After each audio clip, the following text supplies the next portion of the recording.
మసీదు ఉంది.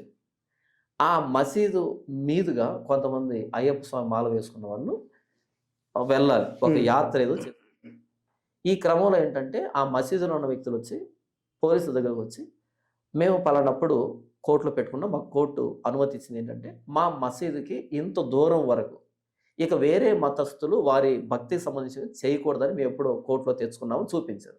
వెంటనే పోలీసులు ఏం చేశారు, వాళ్ళని నిలువరించి, వాళ్ళకు పర్మిషన్ ఉంది.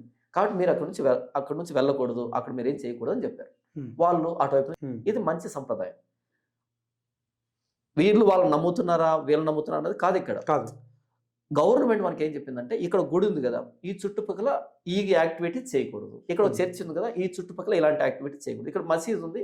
దానికి అగెయిన్స్ట్‌గా ఏది చేయకూడదన్నది గవర్నమెంట్ మనకిచ్చినటువంటి ఒక పరిధి. హ్మ్. దాన్ని గౌరవిస్తూ నా భక్తిని నేను చేసుకున్నప్పుడు, మీ భక్తిని మీరు చేసుకున్నప్పుడు మంచిది. నిజంగా ప్రభువైన యేసుక్రీస్తు వారిని గౌరవించే ఏ క్రైస్తవుడు కూడా ఇతర మతాల ప్రార్థనా స్థలాల దగ్గరికి వెళ్లి అక్కడ సువార్త చేసే ప్రయత్నం చేయడు. రాజ్యాంగానికి కట్టుబడి ఇతర మతాలని గౌరవిస్తూనే రాజ్యాంగ పరిధిలోనే బైబిల్ ప్రకటించేటువంటి ప్రయత్నం చేస్తాడు. చర్చిలో సువార్త చేసుకోవచ్చు. లేదా క్రిస్టియన్ కమ్యూనిటీలో చేసుకోవచ్చు తప్ప, వారి ప్రార్థనా స్థలాల దగ్గరికి వెళ్లి చేయడం అన్నది పూర్తిగానే ఖండిస్తున్నాను. బైబిల్ కూడా దాన్ని ఖండిస్తూ ఉంది.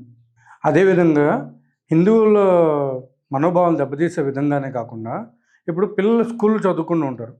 ఆ స్కూల్స్ బయట సరిగ్గా స్కూల్ వదిలే టైంలో వాళ్ళు అక్కడికి వెళ్ళి 'రవి హృదయం' అని, ఇంకా వేరే ఇతర బుక్సు, 'విద్యార్థి జ్వాల' అని, ఇట్లాంటి బుక్స్ అన్నీ కూడా ఆ చిన్న పిల్లలు మనస్తత్వానికి ఎట్లా అంటే మనసులో నాటుకుపోయే విధంగా అక్కడ ఇవ్వడం, ఒక దగ్గర నలుగురు, ఐదుగురు కూడిక చేసుకొని అక్కడ ఇవ్వడం అనేది అది ఎంతవరకు కరెక్ట్ అంటారు?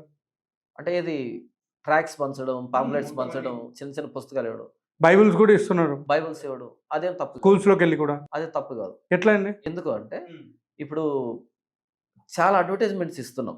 పిల్లలు, పెద్దలు కాదు. హాస్పిటల్ ఓపెన్ అయినప్పుడు, లేకపోతే షాపింగ్ మాల్ ఓపెన్ అయినప్పుడు, లేతే జాతరనో ఏదో మొత్తానికి అడ్వర్టైజ్‌మెంట్ అన్నది పాంప్లెట్స్ రూపంలో చిన్న చిన్న ఈ బుక్లెట్స్ రూపంలో జరుగుతూ ఉంది. హ్మ్. ఇక్కడ యేసు ప్రభువుని తెలుసుకోండి అనే దానికి చిన్న పిల్లలకి ఎలాంటి విధానంలో చెప్పాలి, పెద్దలకి ఎలాంటి విధానం చెప్పాలన్నది ఎవరో రాసారు. దాన్ని పంచుతున్నారు. హ్మ్. అది కంపల్షన్ కాదు. అంటే వాళ్ళు తీసుకోవాలి ఖచ్చితంగా.